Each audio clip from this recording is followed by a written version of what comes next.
Bonjour, bonjour à tous, bonjour à tous ceux qui regardent cette vidéo. Moi, c'est le frère Pierre Kabeza. Je voulais parler de la part de l'Éternel Dieu Tout-Puissant, partager avec vous, vous suivez, sur un thème qu'on appelle Dieu, un vrai Dieu et faux Dieu. Et quand nous parlons de Dieu, quand on parle d'un Dieu, cela veut dire qu'on voit un seul Dieu. Et quand on parle de Dieu, on voit plusieurs dieux. C'est qui un vrai Dieu, c'est qui un faux Dieu. Parce que dans le monde où nous sommes en train de vivre, il y a plein de dieux et il y a un seul Dieu qui est véritable. Et le nom de Dieu, c'est le nom qui est, je peux dire, c'est un nom seulement simple que toute personne peut prendre et commence à être appelé comme ça, et Dieu. Mais la signification de Dieu, c'est quelqu'un qui est plus puissant, c'est quelqu'un qui a la force plus que tout le monde, plus que toute chose. C'est quelqu'un qui a la puissance, c'est quelqu'un qui a la capacité sur toute chose, qui est au-dessus de tout dans le monde.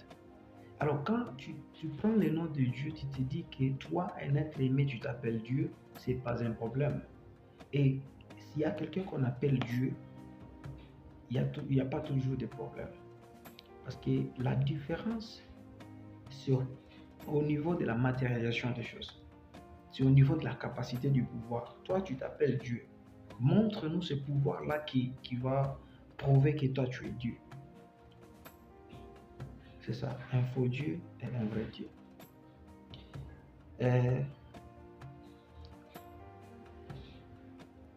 Dieu, c'est qui?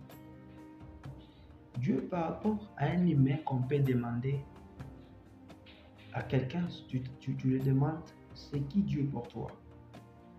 Pour lui, il dira que Dieu, c'est celui que moi je connais, j'ai créé en lui, et c'est celui qui fait des choses qui me donnent en fait la joie, des choses que moi j'ai besoin qu'il fasse. Et à cette personne que tu as demandé comme ça, si tu l'amèneras encore d'autres dieux, il dira que ça c'est le faux Dieu.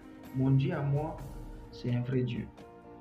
Donc un vrai Dieu, c'est par rapport à la personne lui-même, par rapport à une personne, par rapport à un humain lui-même. Il dit mon Dieu à moi, il est le vrai Dieu. Ton Dieu à toi, c'est faux Dieu, parce qu'il croit à son Dieu à lui. Alors, nous, en tant que les chrétiens, nous croyons à qui? Le vrai Dieu ou le faux Dieu? Alors, nous, en tant que les chrétiens, nous nous focalisons beaucoup et surtout sur les Écritures, sur la parole de Dieu. Parce que dans la Bible, on nous dit que Dieu est esprit, que ceux qui l'adorent en vérité et en esprit, donc en esprit et en vérité. On dit Dieu est esprit, et quelque chose qui est esprit, c'est quelque chose qui est invisible par rapport à notre corps humain. On ne peut pas voir, on ne peut pas toucher, on ne peut pas sentir, mais il est invisible. Mais la Bible nous dit que Dieu est invisible. Regarde. Alors, j'aimerais qu'on puisse comprendre quelque chose pour découvrir les faux dieux et les vrais dieux. Alors, la Bible nous dit que dans Genèse, chapitre 1, verset 26, la Bible nous dit,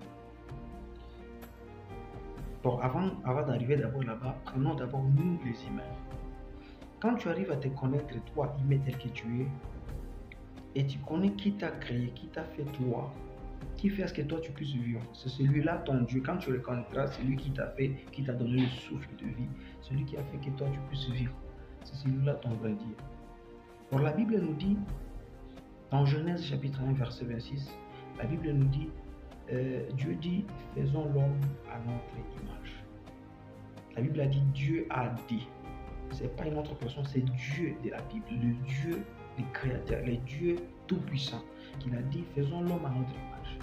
Là, il y a un verbe qu'on appelle verbe faire. Faire, cela veut dire amener quelque chose à la forme, fabriquer, former.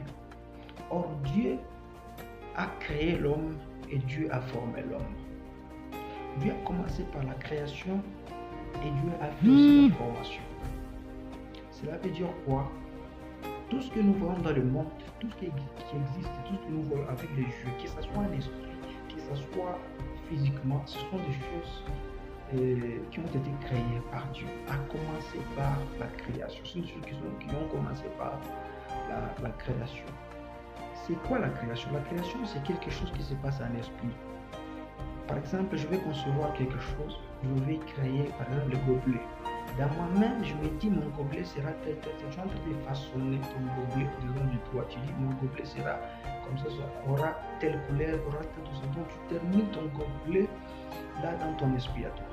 Alors si nous allons dans la formation c'est quand tu donnes maintenant cette pensée à toi une forme, tu l'amènes au physique, que ce soit physique, on voit ça, c'est le gobelet qu'on peut utiliser. Et comme tu es en train de créer, personne d'autre ne saura ce que tu es en train de créer parce que c'est au-dedans de toi. C'est comme ça Dieu aussi quand il créait les choses. Il a créé l'homme, c'est par rapport à sa pensée d'abord, lui-même Dieu. Et il a formé l'homme, c'est par rapport à la forme. Parce que la Bible nous dit, en Genèse toujours chapitre 2, verset 7, la Bible nous dit, Dieu forma l'homme. Il a pris la position de la terre. Il forma l'homme et il a soufflé dans cette chose qu'on appelait l'homme dans les narines et l'homme devait un être vivant. Parce que tel que nous sommes les humains, il y a trois choses qui nous composent. Il y a trois choses qui nous composent. Il y a l'âme, l'esprit et il y a le corps. Donc l'âme, c'est quoi l'âme? L'âme, c'est l'identité de l'homme qui est à l'intérieur de lui. C'est l'homme à l'intérieur qu'on appelle l'âme. Et l'âme, c'est esprit aussi, car Dieu est esprit. Ce qui parle avec Dieu, c'est ton âme, ce n'est pas ton corps. Ce qui parle avec Dieu, c'est l'âme. C'est ça l'amour. C'est toi-même à l'intérieur, toi-homme à l'intérieur. L'homme à l'intérieur, c'est ce qu'on appelle l'âme. Et il y a aussi l'esprit. L'esprit, c'est quoi? Cet esprit qui fait que toi, tu sois un homme. C'est l'esprit qu'on voit dans le livre de Job, chapitre 32, verset 8. Là où la Bible nous dit, et en réalité, dans l'homme, c'est l'esprit. Le souffle du Tout-Puissant, ce qui donne l'intelligence. On dit en réalité, quelque chose qui est réel, c'est quelque chose qui est palpable, qu'on peut toucher. Mais on dit en réalité, ce qui est physique dans l'homme, c'est le souffle, c'est l'esprit. Le souffle du Tout-Puissant. Donc, quand on voit l'homme, on se dit non, à l'intérieur de l'homme, il y a l'esprit. C'est quoi ce souffle de vie? C'est quoi cet esprit de l'homme? L'esprit de l'homme, c'est ce qui fait vivre l'homme, ce qui fait que ses corps puissent vivre. Quand on arrive seulement à ôter ces souffles de vie et le corps ne veut pas bouger, ne fonctionne pas. C'est ce qu'on nous a dit dans Genèse 2, dans Genèse 2, 7, que Dieu a soufflé dans les narines et l'homme devait un être vivant. Donc, sans ce souffle de vie, l'homme ne devrait pas vivre. Là, nous sommes en train de voir comment est-ce que Dieu a créé l'homme et jusqu'à arriver au corps que nous avons tel que nous sommes là. Si tu le connais, tu regardes, tu le penses, tu fais des mouvements, tu fais tout ça. C'est grâce à Dieu. Donc, Dieu est celui qui a créé l'homme. C'est ça Dieu. Quand tu te regardes, parce que dans toi, il y a aussi la capacité que Dieu a mis dans toi de créer. Tu penses, tu raisonnes, tu penses et tu amènes ça à la forme. C'est comme ça Dieu aussi, comme il est trois personnes dans lui. Il est Dieu le Père, Fils et Saint-Esprit. C'est Dieu le Père qui conçoit la parole, c'est lui qui apporte ce message, cette pensée à celui qu'on appelle le Saint-Esprit, qui est celui qui matérialise. Il est le formateur qui donne la forme à la pensée de Dieu, c'est le Saint-Esprit. Or, la parole, c'est celui qui porte la pensée de Dieu pour amener chez l'Esprit, et l'Esprit donne la forme à la pensée de Dieu. C'est de la sorte aussi. Et cette capacité, Dieu a mis dans l'homme. Et l'homme, c'est la capacité de penser, et tu parles. Quand je parle, dans la parole, il y a la puissance qui est l'esprit pour la matérialisation. Et ça te donne la forme, et toi, homme, de fabriquer ce qui était dans toi. Alors, quand on regarde comme ça, donc l'homme est venu de Dieu. Dieu a formé l'humain. Donc l'homme, l'humain, ensemble, l'humain a été formé par Dieu. Alors, toi qui te dis que moi j'ai un Dieu, regarde ton Dieu à toi. Est-ce que c'est celui qui a fait que toi tu sois tel que tu es là-bas? Si tu dis que c'est par rapport à ce Dieu-là que je suis vivant, donc je suis venu dans un Dieu. Un vrai Dieu, c'est celui qui t'a donné le souffle de vie. Un vrai Dieu, c'est celui qui a fait que toi tu sois tel que tu es là-bas. Il existe et il est là. Tu peux dire, moi je ne le vois pas. Il n'existe pas, mais non, il existe et il est là. Il dit que si tu crois qu'il est là, tu le verras. Pas comme ça qu'il viendra avec les corps. Dieu utilise tout ce qu'il veut de lui-même. Tout ce qu'il veut de lui-même, il peut utiliser quelque chose pour te parler, pour se signifier devant de toi. Il peut utiliser quelqu'un auprès de toi pour te parler quelque chose. Tu peux nier, mais après tu te souviendras de ça. Non. Mais les choses qui m'ont été dites par ces messieurs, ce sont des choses bonnes. C'est comme ça dit. Donc le vrai Dieu, c'est celui qui t'a donné le souffle, qui fait que toi tu parles aujourd'hui, qui fait que toi tu fasses des mouvements, qui fait que toi tu puisses le reconnaître. C'est ça le vrai Dieu. On n'en voit pas d'autre Dieu. Si tu vois qu'il y a un Dieu, quelqu'un d'autre qu'on appelle Dieu, qui ne peut pas créer comme un Dieu, qui ne peut pas faire ce que Dieu crée. Parce que nous les humains, nous appelons de Dieu, et Dieu nous a donné le pouvoir de créer. Il y a quelque part, nous sommes limités. Et quand tu es limité, tes forces sont épuisées. Tu peux aller ailleurs que là où tu ne trouves pas la solution. Mais quand tu implores seulement, mon Dieu, toi qui m'as donné le souffle de vie, toi qui m'as créé, aide-moi à cette situation, et il te donne des pensées, il te révèle quoi faire par rapport à cette situation, et tu réussis. Et tu arrives à réussir. Donc le vrai Dieu, c'est celui qui t'a donné le souffle de vie. Il existe là. Mais regarde, toi tu es en train de adorer quelqu'un. Est-ce qu'il est capable? Il te parle, il te révèle.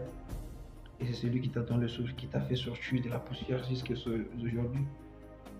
C'est que je vous l'ai dit, il y a un vrai Dieu. Croyez que celui qui m'a donné le souffle, celui qui t'a donné la force, celui qui fait que tu dors et tu te réveilles, c'est toujours lui.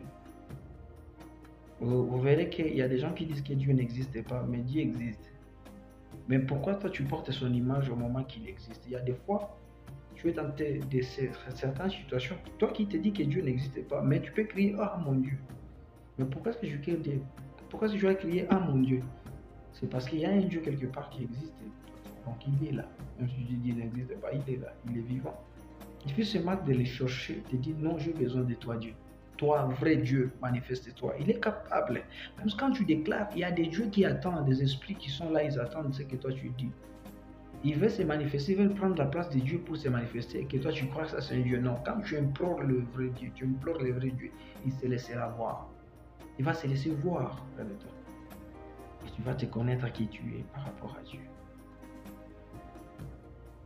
Et voici une petite chose qu'on avait à partager ensemble. Que Dieu nous bénisse, que Dieu vous bénisse, que Dieu nous bénisse.